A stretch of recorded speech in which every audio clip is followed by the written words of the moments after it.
Welcome to top news. Visakha జిల్లా పాయకరావుపేటలో TDP అధినేత చంద్రబాబు ప్రజాగలం సభకు హాజరయ్యారు. ఈ సందర్భంగా ఆయన ప్రసంగిస్తూ కేంద్రంలో అధికారంలో ఉన్న బీజేపీ ఇవాళ మోదీ సంకల్ప పత్ర పేరుతో మేనిఫెస్టో విడుదల చేసిందని అన్నారు. మేము ఇప్పటికే ఏపీలో సూపర్ 6 పేరుతో మేనిఫెస్టో తీసుకొచ్చాం. మిత్రుడు పవన్ కళ్యాణ్ 6 కాదు సార్ 10 ఇద్దామని అన్నాడు. నేను ఓకే అన్నాను. ఇప్పుడు మేమిచ్చే పథకాలు కేంద్రం ఇచ్చే పథకాలు కలుపుకుంటే ఆకాశమే హద్దుగా అభివృద్ధి చేసుకునే అవకాశం ఉంటుందని చంద్రబాబు వివరించారు. ఇక్కడ అనిత గారు ఉన్నారు.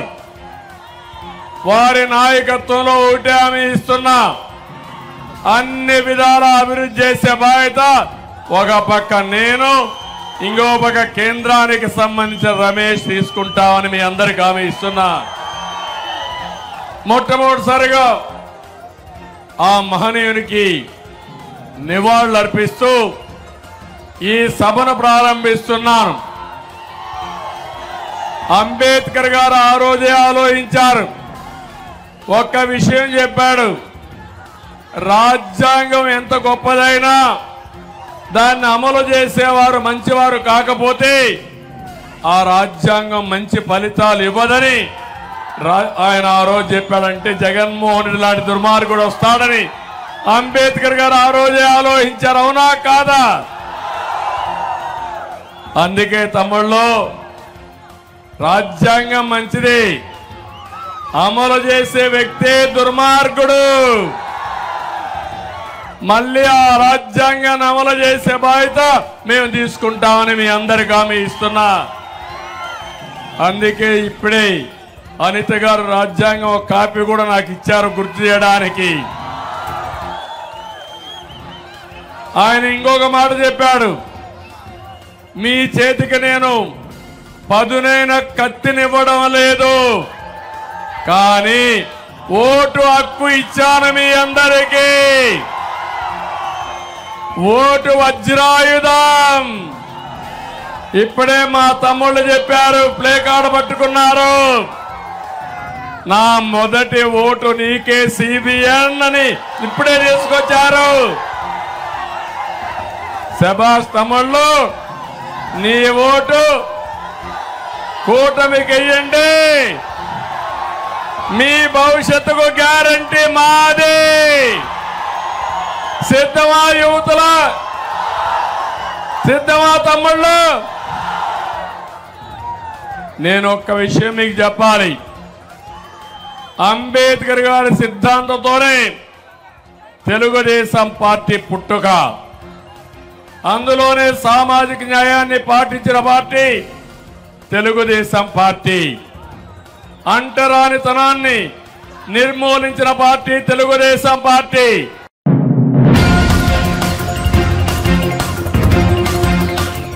టీడీపీ అధినేత చంద్రబాబు గాజువాక ప్రజాగలం సభలో ప్రసంగిస్తుండగా అనూహ్య సంఘటన చోటు చేసుకుంది. ఓ వ్యక్తి ప్రజాగలం వాహనం వెనుక వైపు నుంచి చంద్రబాబు పైకి రాయి విసిరి పారిపోయాడు. రాయి విసిరిన ఆగంతుకుడి కోసం పోలీసులు గాలిస్తున్నారు. దీనిపై చంద్రబాబు స్పందించారు. నిన్న సీఎం జగన్ పై చీకట్లో గులకరాయి పడిందని, ఇవాళ తనపై కరెంటు ఉన్నప్పుడే రాయి పడిందని అన్నారు. గంజాయి బ్యాచ్, బ్లేడ్ బ్యాచ్ రాళ్లు వేస్తున్నారని చంద్రబాబు ఆరోపించారు. విజయవాడలో జరిగిన డ్రామా గురించి కూడా తేలుస్తా అని హెచ్చరించారు.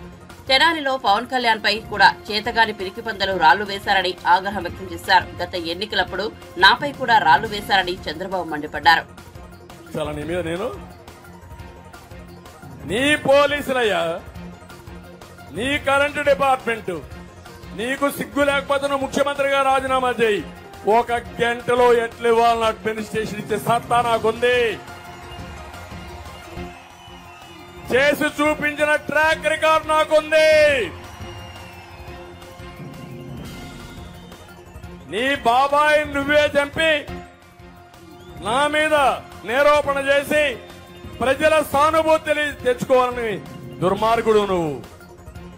తర్వాత నీ చెల్లెల్ని కేసులు పెట్టి వేధించిన దుర్మార్గుడు నువ్వు. కోడికత్తి డ్రామా ఆడి కోడికత్తో నేను ఉపయోగించానండి నేను పొడవడానికి. అంటే ఏం మాట్లాడతావు? ఇప్పుడు ఎవడో గులకరాయి వేస్తే నేనేపించాను గులకరాయి. ఆ గులకరాయి వేశాను కాబట్టి నా మీద రాళ్లు వేస్తావా నువ్వు? బాంబులేస్తేనే భయపడలా నేను, ఈ రాళ్లకేం భయపడతాను? తప్పుడు పనులు చేయొద్దండి. పవన్ కళ్యాణ్ పైన రాళ్లు వేస్తాను, నా పైన రాళ్లు వేస్తాను, ప్రధానమంత్రి వస్తే మైక్ కట్ చేస్తాను, మేము భయపడిపోతానుకుండా నేను అడుగుతున్నా ఒక మాట. ప్రధానమంత్రి వచ్చాడు, మైకులు పెట్టాం, పని చేయలేదు. నేను అప్పీల్ చేశాను, ప్రధానమంత్రి గారు అప్పీల్ చేశారు, మైక్ లేదు చూడమన్నారు. కొంతమంది టవర్లు ఎక్కితే ప్రధానమంత్రి సాక్షాత్తు అప్పీల్ చేశారు, దిగండి దిగండి మీ ప్రాణం ముఖ్యమని. పోలీసులకు బాధ్యత లేదని నేను అడుగుతున్నా. నేను అప్పీల్ చేసినప్పుడు పోలీసులు వెళ్ళండి, ఒక దారం పట్టుకోండి, వాళ్ళందరినీ ఎన్నిక పంపేయండి, కంట్రోల్ అవుతుంది చెప్తే ఒక్కరు కూడా యాక్ట్ చేయాలి. అంటే మా మైకులు ఫెయిల్ అయిపోవాలా, ప్రధానమంత్రి కూడా మాట్లాడకూడదనే దురుద్దేశంతో మీరు చేశారు. ఆ రోజు ఎందుకు మీరు ఆఫీసర్ల పైన చర్యలు తీసుకోలేదని నేను అడుగుతున్నా, సమాధానం చెప్పమంటున్నా. నిన్న కరెంట్ ఆఫ్ చేసిన వాళ్ళ పైన, ముఖ్యమంత్రి పైన, గులకరాయి వేసిన వాళ్ళ పైన ఎందుకు యాక్షన్ తీసుకోలేదు? ఎవడేశాడు ఇది చెప్పాలి కదా మీరు. 24 గంటలైంది, డిపార్ట్మెంట్ ఏం చేశారని నేను అడుగుతున్నా, ఎక్కడున్నారని నేను అడుగుతున్నా. సిఎస్ కు బాధ్యత లేదా? డీజీపీకి బాధ్యత లేదా? ఇంటెలిజెన్స్ కు బాధ్యత లేదా? నా మీద దాడి చేపిస్తూ పైశాచిక ఆనందాన్ని పొందుతారా? ఒక ఎంపీని అరెస్ట్ చేసి పోలీస్ లాకప్ లో పెట్టి ఇష్టానుసారంగా కొట్టి ఆ వీడియో చూస్తావా ముఖ్యమంత్రి? నువ్వు ఆనందపడతావా? నువ్వు ఇప్పుడు నీ మీద గులకరా వేస్తే పెద్ద కొంపలు కూలిపి నువ్వు మాట్లాడతావా? నేను దీన్ని కూడా అభినందించను. గులకరా వేయడం మంచిది కాదు, ఏ రాయిని కూడా వేయడం మంచిదే కాదు. కానీ ప్రజలకు కోపం వచ్చినప్పుడు ఒకటి, రేపు ఎన్నికలు వస్తాయి, ఈవీఎం దగ్గరికి వెళ్ళండి, మీకు జరిగిన అన్యాయం గుర్తు చేసుకోండి, 30 రోజులు చర్చ చేయండి. చిత్తు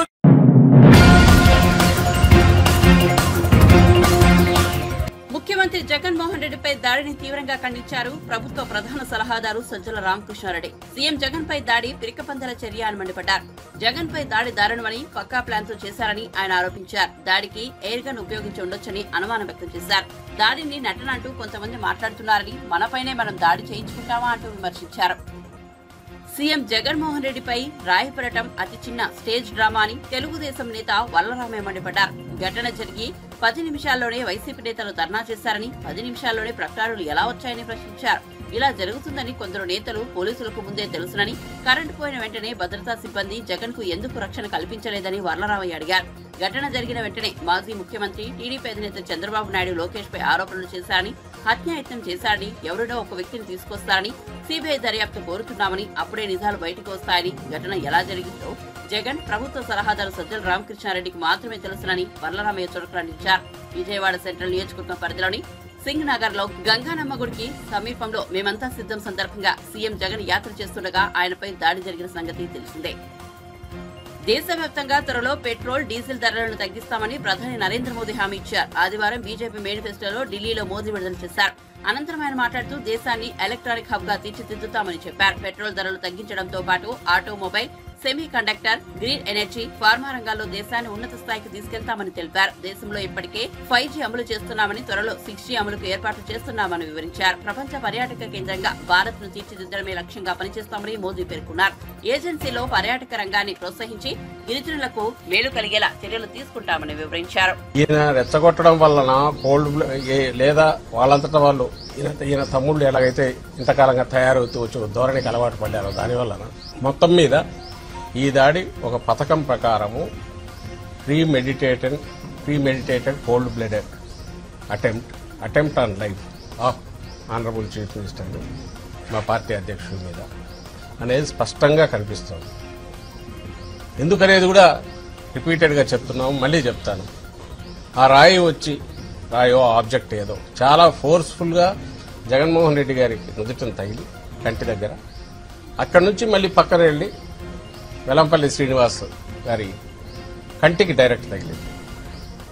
ఆయన కన్సూపు ఇంకా 48 అవర్స్ అబ్జర్వేషన్ అంటున్నారు, స్క్రాచెస్ ఉన్నాయంటున్నారు. ఆయనది ఇంకా అదృష్టం, ఎంత అదృష్టం అంటే కన్ను పోయేంత వరకు పోయి మళ్ళీ వెనక్కి వచ్చినంత అదృష్టం. చూస్తే క్లియర్గా తెలుస్తుంది. ఒక వ్యక్తికి తగిలిన తర్వాత అంత ఫోర్స్ఫుల్గా మళ్ళీ అంతే ఫోర్స్తో ఇంకొకరికి తగలడం అంటే అది చేత్తో విసిరిందో లేక ఏదైనా ఇంకో చిన్న క్యాటపుల్ట్ లాంటి దానికంటే కూడా ఇంకా పవర్ఫుల్ ఆయుధం ఏదో వాడినారేమో అని అనిపిస్తుంది. డిస్టెన్స్ కూడా కొంత ఎక్కువ నుంచి వచ్చినట్టుంది. పక్కనే బిల్డింగ్లు ఉన్నాయి, ఇవన్నీ ఉన్నాయి. ఇవన్నీ ఇన్వెస్టిగేషన్లో తేరాల్సిన అంశాలు. ఎవరో షార్ప్ షూటర్ అయి ఉండాలి, గురి తప్పకుండా కొట్టగలిగిన వాడు అయి ఉండాలి. ఈయన టక్కున తల తిప్పడం వల్ల ఇటు తగిలినట్టుంది. ఒకవేళ స్ట్రైట్ ఉంటే కన్ను తగిలినచ్చు, లేదా కన్ను తగిలినచ్చు. సో ఇంతగా క్లియర్గా కనపడుతున్న ఇది ఎవరో ముందే అనుకొని ఒక ప్లేస్ వెతుక్కొని అక్కడ ఉండి అక్కడ నుంచి ఆ టైంకు కరెక్ట్ షూట్ చేశారు. కొద్దిలో అదృష్టం కొద్దీ అది మిస్ అయింది, లేకపోతే ప్రాణానికే ప్రమాదం ఉండేది. అక్కడి నుంచి ఇది ఎవరై ఉంటారు, ఓ పవర్ఫుల్ పొలిటికల్ సపోర్ట్ లేకుండా ఇలాంటివి చేయలేదు. ఇంకో పక్క ఈయన రెచ్చగొట్టి వాళ్ళని తయారు చేస్తున్నారు. ఇవన్నీ ఈరోజు ఎన్నికల కమిషన్కు నివేదించారు. ఇవన్నీ నివేదించి ఈ నేపథ్యంలో తక్షణం ఇప్పటికే ఇచ్చాము, ఇంతకుముందు కూడా అయ్యా వీళ్ళు ఇట్లా మాట్లాడుతున్నారు, వీళ్ళు నోటీసులు ఇవ్వడం కాకుండా రిస్ట్రైన్ చేయండి, ఈ పరిధిలోకి వస్తుంది ఇలాగే ఎన్నికల కమిషన్ వారికి కంటిన్యూస్ ఇస్తున్నాం. వీళ్ళు నోటీసులు ఇస్తున్నట్టున్నారు, అయినా ఫలితం లేదు. ఈరోజు జరగరాని ఇదే జరిగింది. ఈ నేపథ్యంలో ఇప్పటికైనా దీన్ని సీరియస్గా తీసుకుని చంద్రబాబు నాయుడు గారిని, ఆ పార్టీ నాయకులను మొత్తం ఇలాంటి హేట్ స్పీచెస్ కానీ రెచ్చగొట్టే ఇన్స్టిగేట్ చేసే రెచ్చగొట్టే స్పీచెస్ కానీ కార్యకర్తలకు వాళ్ళకి ఇచ్చి ఇలాంటి దారుణాలకు కారణం కాకుండా తక్షణం నియంత్రించాల్సిందిగా కోరుతూ ఇప్పుడు రిప్రజెంటేషన్ ఇచ్చాం. తక్షణం స్పందిస్తామని అన్నారు. విద్యుత్ రంగాన్ని భ్రష్టు పట్టించిన మాజీ ముఖ్యమంత్రి కేసీఆర్ చేవెళ్ల సభ వేదికగా పచ్చి అబద్దాలు వల్లవేశారని ఉప ముఖ్యమంత్రి బట్టి విక్రమార్క విమర్శించారు. మిగులు బడ్జెట్ తో ఉన్న రాష్ట్రాన్ని 7 లక్షల కోట్ల మేర అప్పుల పాలు చేశారని మండిపడ్డారు. ఎకరం భూమికి కూడా నీళ్లు ఇవ్వని కాళేశ్వరానికి ఏడాదికి 10,000 కోట్ల విద్యుత్ బిల్లులు చెల్లించేలా చేశారని ఆరోపించారు. ఒక్కరోజు కూడా సెక్రటేరియట్ రాకుండా, ప్రజలను కలవకుండా ముఖ్యమంత్రి కానీ మంత్రులు కానీ ప్రజాస్వామ్యాన్ని అపహాస్యం చేస్తున్నారని మనందరికీ తెలిసింది. విద్యుత్ వ్యవస్థని అల్లకల్లోలం చేసిన సంగతి కూడా మనందరికీ తెలుసు. ధనిక రాష్ట్రంగా ఉన్న తెలంగాణ రాష్ట్రాన్ని దాదాపు 7 లక్షల కోట్ల రూపాయల అప్పుల పాలు చేసింది కూడా మీ పుణ్యమే. నేను దిగిపోయిన తర్వాత కూడా విద్యుత్ రంగాన్ని అల్లకల్లోలం చేసి వెళ్తే ఒక గంట కూడా కరెంటు పోకుండా నాణ్యమైన కరెంటుని ప్రజలకు అందిస్తూ కాంగ్రెస్ ప్రభుత్వం ముందుకు తీసుకొని పోతా ఉంటే ఇంకా అక్కడక్కడ కరెంటు ఇవ్వలేకపోతున్నారని మాట్లాడుతూ ఉన్నారు. చంద్రశేఖరరావు గారు ఆ రకంగా దిగజారిపోయి మాట్లాడటం, ఆ స్థాయిగా దిగజారుతున్న సంగతి మర్చిపోతా ఉన్నారు. నేను ఎప్పటికే పదే చెప్పాను, కరెంటుకు సంబంధించి కానీ ఆర్థిక వ్యవస్థకు సంబంధించి కానీ మేము ఈ 3 నెలల్లో చేసినటువంటి వ్యవస్థల్ని మీరు 10 కాలాల పాటు చిన్నభిన్నం చేసిన దాని లెక్కలతో సహా నేను నిరూపించడానికి, పబ్లిక్గా మాట్లాడటానికి సిద్ధంగా ఉన్నారు, రావడానికి నేను సిద్ధంగా ఉన్నారని అనేక సందర్భాలు పిలిచాను. మీరు వేసినటువంటి భారం అటు కాళేశ్వరం కానీ నీటిపారుదల ప్రాజెక్టు తీసుకొచ్చి ప్రజలకు నీళ్లు ఇవ్వాల్సినటువంటి ఆ ప్రాజెక్టు పైన లక్షల కోట్ల పైబడి రుణాలు తీసుకొచ్చి అప్పుల పాలు చేసి అది దేనికి బరికి రాకుండా చేసి రాబోయే రోజుల్లో అదొక పెద్ద భారంగా మార్చినటువంటి మీరు ఒక ఎకరానికి నీళ్ళు అయిపోయినా సంవత్సరానికి 10,000 కోట్లు కరెంటు బిల్లులు కట్టాల్సిన దుస్థితి తీసుకొచ్చారు. Lift irrigation Kaleshwaram lift irrigation project, Yadadri Bhadradri లాంటి ప్రాజెక్టులు టెండర్లు లేకుండా 1,000 కోట్ల రూపాయలని ఇష్టారాజ్యంగా నామినేటెడ్ పద్ధతులు ఇచ్చేశారు. ఇటువంటి అబద్ధాల కోరు మాజీ ముఖ్యమంత్రి అని మాజీ మంత్రుల మాటల్ని లెక్కలతో సహా ప్రశ్నించవలసిందిగా విజ్ఞప్తి చేస్తూ ఉన్నారు. తెలంగాణ ప్రజలంటే మాయ మాటలతో బొరిడి కొట్టించి తిరిగి అధికారం తెచ్చుకోవడం కోసం మీరు చేసే ప్రయత్నాన్ని నమ్మే పరిస్థితులు లేరు. యాదాద్రి థర్మల్ పవర్ ప్రాజెక్టుకు సంబంధించి మీ అనాలోచితమైనటువంటి దుర్బుద్ధితో పెట్టినటువంటి ఆ ప్రాజెక్ట్ ఇవాళ 35,000 కోట్లకి పెరిగి రాబోయే 30 సంవత్సరాల్లో కూడా రోజు రోజుకి దాని భారం పెరుగుతూ ప్రభుత్వం పైన ప్రజలపైన భారం పట్టడం తప్ప రాష్ట్ర ప్రయోజనాలకి ఏ ఉపయోగపడదని చెప్పడానికి ఎటువంటి సందేహం లేదు. భద్రాద్రి థర్మల్ పవర్ ప్రాజెక్టుకి సంబంధించి వద్దని చెప్పిన సబ్ క్రిటికల్ టెక్నాలజీ తీసుకొచ్చి పెట్టడం వల్ల అక్కడ పొల్యూషన్ ప్లస్ భారం రాష్ట్ర ప్రజలపైన దాదాపు ఇంకో 10,000 కోట్ల భారం అప్పనంగా వేసి వెళ్ళారు. దాదాపు 350 కిలోమీటర్ల పైబడి యాదాద్రి పవర్ ప్రాజెక్టుకి 350 కిలోమీటర్ల పైబడి బొగ్గు రవాణా ట్రాన్స్పోర్టేషన్ చేయాల్సిన పరిస్థితి ఈరోజు ఉంది. ఎవరైనా బొగ్గు ఎక్కడ దొరుకుతుందో ఎక్కడ మైన్ చేస్తున్నారో దాని దరిదాపుల్లో పవర్ ప్రాజెక్టు పెట్టుకుంటారు. కేవలం దాని ఖర్చు పెంచి దాంట్లో వచ్చి అవినీతిపరమైన అక్రమాలు చేయాలన్నటువంటి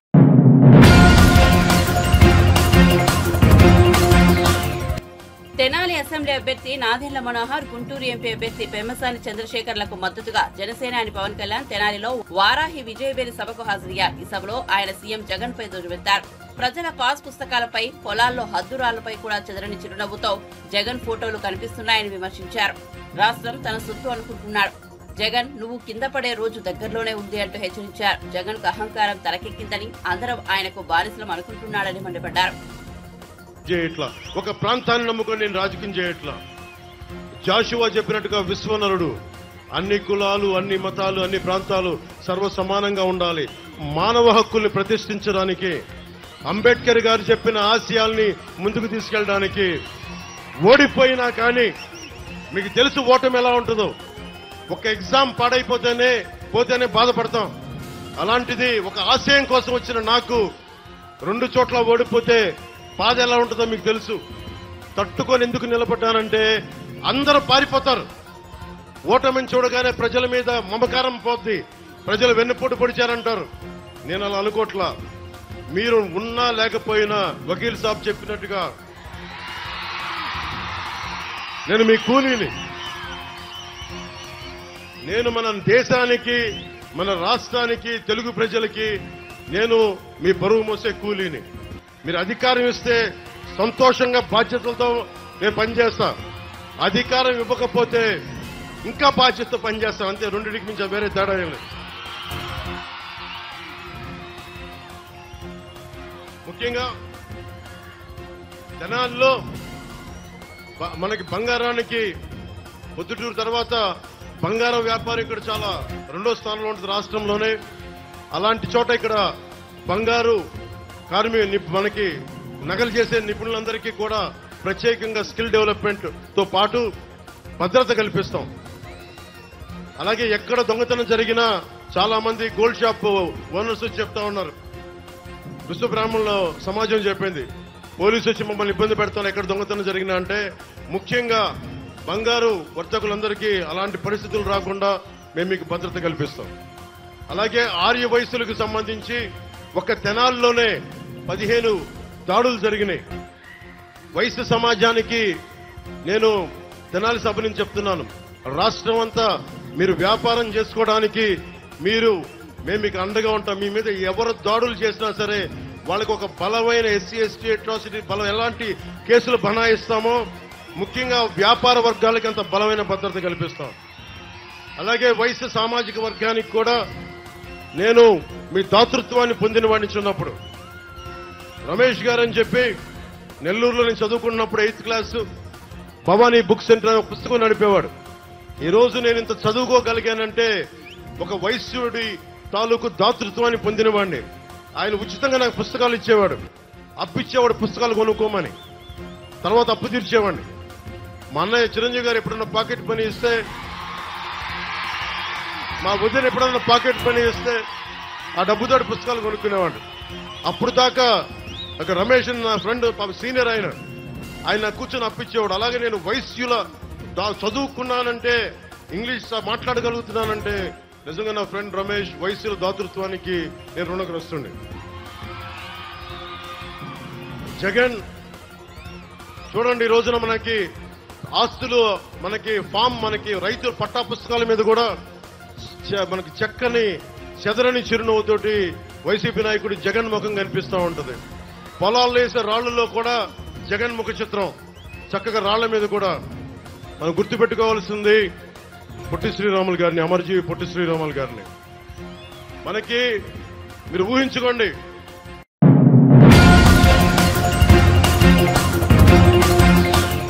రాబోయే ఎన్నికల్లో మోదీ గ్యారంటీ పేరుతో మరోమారు ప్రధాని మోదీ దేశ ప్రజలను మోసగించాలని చూస్తున్నారని సిపిఐ రాష్ట్ర కార్యదర్శి కె రామకృష్ణ ఆరోపించారు.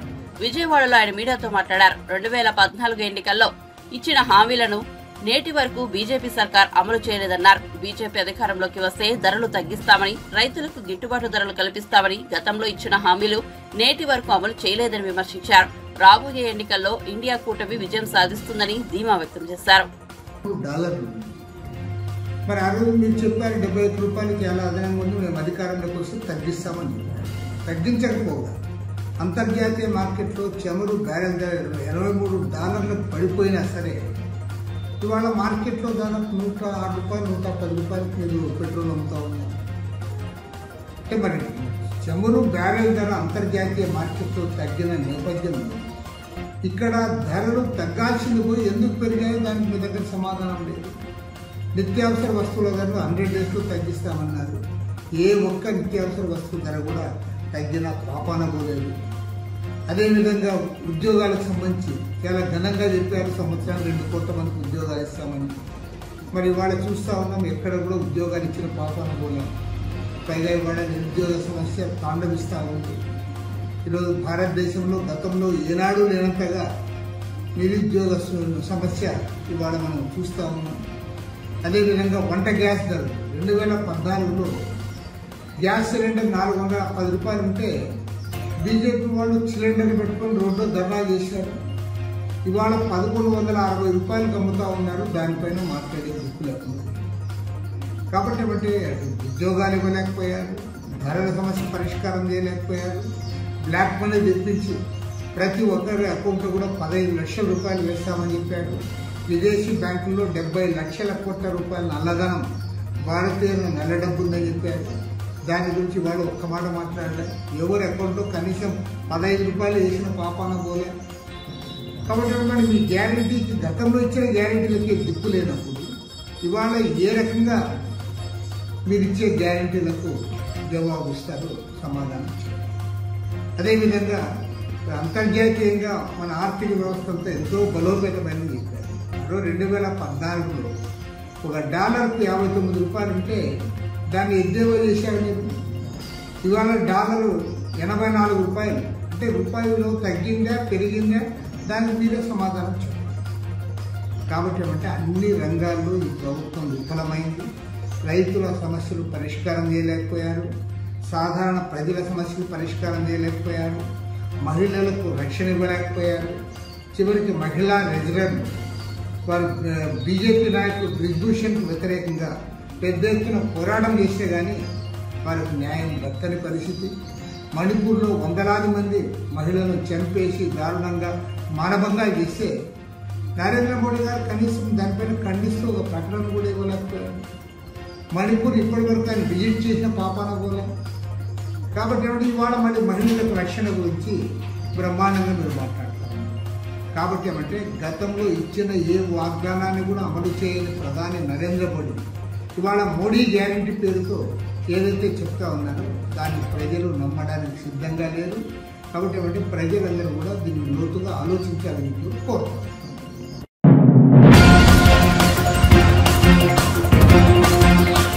ముఖ్యమంత్రి వైఎస్ జగన్మోహన్ రెడ్డిని రాజకీయంగా ఎదుర్కోలేకనే ఆయనపై దాడి చేశారని చెప్పుకొచ్చారు మాజీ మంత్రి కొడాలి నాని. పక్కా వ్యూహంతోనే సీఎం జగన్ పై దాడి జరిగింది. చంద్రబాబు ప్రేరణతోనే గత ఎన్నికల సందర్భంగా ఇప్పుడు దాడులు జరుగుతున్నాయని తెలిపారు. కాగా కొడాలి నాని ఆదివారం మీడియాతో మాట్లాడుతూ ఆదివారం తుళ్లూరులో చంద్రబాబు సీఎం జగన్ ను రాళ్లతో కొట్టాలని చెప్పాడు. చంద్రబాబు మాటలు విని కులోన్మాదంతో దాడి చేశారు. చాలా పగడ్బందీగా వ్యూహం ప్రకారం గురి చూసి గన్తో దాడి చేశారు. ప్రచారంలో కదలికల వల్ల గురి తప్పి కన్నుకు తగిలింది. దేవుడి దీవెనలు, ప్రజల ఆశీస్సులు ఉండబట్టే సీఎం జగన్ కు గాయంతో బయటపడ్డాడు. దీన్ని ఖండించాల్సిన కొందరు వ్యక్తులు సంస్కారహీనంగా సీఎం జగన్ నే తనపై దాడి చేయించుకున్నారని చెప్తున్నారన్నారు. వైఎస్ జగన్మోహన్ రెడ్డి గారి మీద గురి చూసి నవరగాంతాన్ని కొట్టాలని ఒక ప్రయత్నం చేశారు. ఆ దేవుడి ఆశీస్సులు, ప్రజల ఆశీస్సులు నాకున్నాయి, ఎవరికి భయపడాల్సినటువంటి అవసరం లేదని చెప్పి జగన్మోహన్ రెడ్డి గారు పదే పదే చెప్తాడు. ఆ దేవుడి ఆశీస్సులు, ప్రజల ఆశీస్సులు ఉన్నాయి కాబట్టే ఆ రోజు ఎయిర్పోర్ట్లో పాదయాత్ర టైంలో ఆయన్ని మెడ మీద కత్తితో పొడవాలని చెప్పి ప్రయత్నం చేస్తే అది భుజానికి తగిలి ఆయనకి ఎటువంటి ప్రమాదం లేకుండా బయటపడ్డాడు. ఈరోజు ఒక రాయితో దాడి కాదు, అది దాన్ని చాలా పకడ్బందీగా ఒక వ్యూహం ప్రకారం గురి చూసి నవరగాంతాన్ని కొట్టాలని చెప్పి గుండుతో ప్రయత్నం చేశారు. అది ఒక అంగుళంన్నర పక్కగా జరిగి, ఆయన ఎందుకంటే కదులుతూ ఉంటాడు కాబట్టి వెహికల్ మీద పక్కగా జరిగి కన్ను మీద తగిలింది. ఈరోజు దాన్ని ఖండించాల్సినటువంటి పెద్దలు సంస్కారహీనంగా జగన్మోహన్ రెడ్డి గారు దాడి చేయించుకున్నారని చెప్పి చెప్పుకునేటువంటి పరిస్థితి. ఈరోజు జగన్మోహన్ రెడ్డి గారికి ఒక శత్రువు కాదు,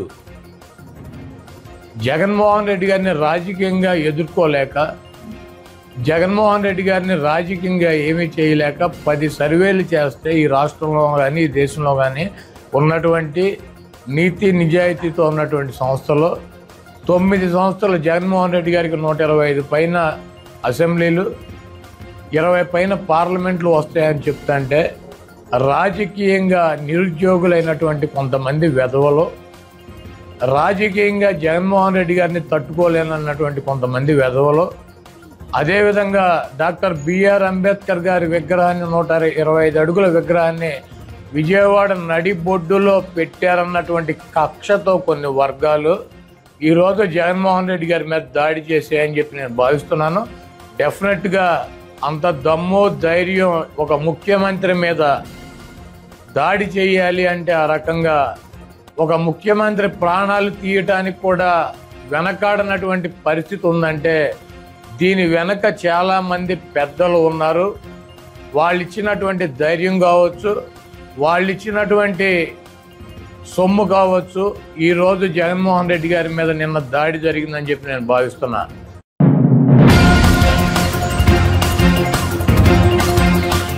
సీఎం జగన్ పై విజయవాడలో జరిగిన రాయి దాడిలో మాజీ మంత్రి వెల్లంపల్లి శ్రీనివాసరావు కూడా గాయపడ్డారు. ఈ దాడి ఘటనపై విపక్షాలు చేస్తున్న విమర్శలను ఆయన తిప్పికొట్టే ప్రయత్నం చేశారు. తాము కావాలని దాడి చేయించుకున్నామని అంటున్నారని, కావాలని దాడి చేయించుకుని కళ్ళు పోగొట్టుకుంటామా అని మండిపడ్డారు. ఈ సమయంలో టీడీపీ నేతల సానుభూతి తమకు అవసరం లేదని, వారు ఈ ఘటనపై రాజకీయాలు చేయకుండా ఉంటే చాలని అన్నారు. సీఎం కు నుదుటిపై కాకుండా మరో చోట రాయి తగిలితే పరిస్థితి ఏంటని వెల్లంపల్లి ప్రశ్నించారు. ఈ వ్యవహారంలో ఎన్నికల సంఘం సమగ్ర విచారణ జరిపితే చంద్రబాబు బండారం వెల్లడవుతుందని అన్నారు. దాడి ఘటన చూస్తుంటే సీఎంను అంతమొందించే కుట్రలాగా అనిపిస్తోందని, ఈ నేపథ్యంలో సీఎం జగన్ కు భద్రత పెంచాల్సిన అవసరం ఉందని వెల్లంపల్లి పేర్కొన్నారు. వైఎస్ జగన్మోహన్ రెడ్డి గారు మేమంతా సిద్ధం కార్యక్రమం ఎంతో విజయవంతంగా లక్షలాది మంది ప్రజలు రోడ్డు మీదకి వచ్చి ఆయనకి దీవెనిస్తున్న పరిస్థితి చూసాం. సాయంత్రం 4:30 నుంచి ఇప్పటి వరకు కూడా చాలా బ్రహ్మాండంగా జరుగుతున్న తరుణంలో ఇది చూసి తట్టుకోలేక చంద్రబాబు నాయుడు జనసేన, భారతీయ జనతా పార్టీ ముగ్గురు కలిసినా కానీ జగన్మోహన్ రెడ్డి గారి ప్రపంచాన్ని ఆపలేక, వారు అనేక హామీలు ఇచ్చినా కూడా ప్రజలు వాళ్ళ వైపు లేరని తెలిసి ఈ యొక్క మా ముఖ్యమంత్రి గారి మీద హత్యా ప్రయత్నం లాగా చేశారు. ముఖ్యమంత్రి గారికి కూడా చాలా బాగా పెద్ద దెబ్బ తగిలింది, బ్లడ్ కారుతుంది. ఆ తర్వాత పక్కనే ఉండబట్టి ఆ రాయి నా కంటికి కూడా తగలడం జరిగింది. ఇది చాలా దుర్మార్గం. చంద్రబాబు నాయుడికి పిల్లనిచ్చిన మావని నందమూరి తారక రామారావు గారి మీద చెప్పులు ఇస్తే దుర్మార్గుడు చంద్రబాబు. ఈరోజు జగన్మోహన్ రెడ్డి గారి ప్రపంచాన్ని చూడలేక ఏదో విధంగా అంతమంది ఇచ్చారని చెప్పనే ఉద్దేశంతో దుర్మార్గంగా చంద్రబాబు నాయుడు వాళ్ళ తొత్తుల చేత ఇది చేయించిన కార్యక్రమం. నేను ఒక్కటే చెప్తున్నాను, చంద్రబాబు నాయుడు ఎన్ని కుట్రలు చేసినా కానీ జగన్మోహన్ రెడ్డి గారు చిరునవ్వుతోనే వాటికి అంత దెబ్బ తగిలినా కానీ ప్రజల కోసం మళ్ళీ వెంటనే పైకి వెళ్ళి ప్రజలకి అభివాదం చేసిన వ్యక్తి. అటువంటి వ్యక్తి రక్తం కళ్ళు చూశాడు చంద్రబాబు నాయుడు. దుర్మార్గంగా చెప్తాను చంద్రబాబు నాయుడిని, ఇటువంటి నీచపు రాజకీయాలు, వెన్నుమోటు రాజకీయాలు, హత్య రాజకీయాలు, దుర్మార్గపు రాజకీయాలు చంద్రబాబు నాయుడు తెరలేపాడు. గతంలో ఇలాగే విజయవాడ నగరంలో వంగవీటి మోహన్ రంగా గారు నచ్చి చేశాడు. అనేక రకాలుగా విజయవాడ నగరంలో ఎన్నో కుట్రలు చేసిన వ్యక్తి చంద్రబాబు నాయుడు. ఈరోజు జగన్మోహన్ రెడ్డి గారు విజయవాడ ఈ యొక్క కార్యక్రమాన్ని ఎంతో విజయవంతమైందని చెప్పని ఈస్ట్ కాన్స్టిట్యున్సీ, సెంట్రల్ కాన్స్టిట్యున్సీలో లక్షల మంది వచ్చి జగన్మోహన్ రెడ్డి గారికి హారతలు పలుకుతుంటే చూసి తట్టుకోలేక, ఏదైతే కొంత అక్కడ కరెంటు వైర్లు ఉండి ఇబ్బంది ఉండి కరెంటు అక్కడ లేకపోయిన సమయం చూసి కావాలని నేరుగా కావాలని చేసిన కుట్ర ఇదంతా కూడా. తప్పనిసరిగా ఈ కుట్రను ఛేదించాల్సిన అవసరం ఉంది. జగన్మోహన్ రెడ్డి గారికి తప్పకుండా ఇటువంటి కుట్రల నుంచి రక్షణ కల్పించాల్సిన అవసరం ఉంది. ఎందుకంటే ఈరోజు రాజకీయ పార్టీలు కలిసినాయి, అదేవిధంగా అనేక కుట్రలు చేస్తున్నాడు. ఒక పక్క కాంగ్రెస్ పార్టీని, ఒక పక్క కమ్యూనిస్ట్ పార్టీని కూడా పక్కన పెట్టుకుని ఇన్ని చేసినా కానీ జగన్మోహన్ రెడ్డి గారి ప్రజాదరణ ముందు చంద్రబాబుకి తట్టుకోలేకపోతున్నాడు. అందుకనే చంద్రబాబు నీ నీచ కుట్రలు, నీ కుట్రంతరం లాపు ఇప్పటికైనా కానీ ఇది తప్పు. ఇది ఒక ముఖ్యమంత్రి గారి మీద ఈ విధమైన ఘటన జరగడం అనేది చాలా బాధాకరం. తప్పకుండా చంద్రబాబు దీనికి మూల్యం చెల్లించుకోక తప్పదు అని చెప్పని నేను తెలియపరుచుకుంటున్నాను. దాదాపు 10 సర్వేల పైన వచ్చినాయి. ఇప్పుడు మొత్తం స్వీప్ చేస్తున్నారు జగన్మోహన్ రెడ్డి గారని. జగన్మోహన్ రెడ్డి గారు ఈ రాష్ట్రంలో మళ్ళీ స్వీప్ చేయబోతున్నారని చెప్పని ఏదో ఒక్క సర్వే, ఒక డబ్బా సర్వే తప్ప మిగతా 9 సర్వేలు కూడా జగన్మోహన్ రెడ్డి గారు గెలుస్తున్నారు. జగన్మోహన్ రెడ్డి గారిని ఏదో విధంగా అంతమొందించాలని చెప్పని ఇది చంద్రబాబు చేసిన కుట్ర.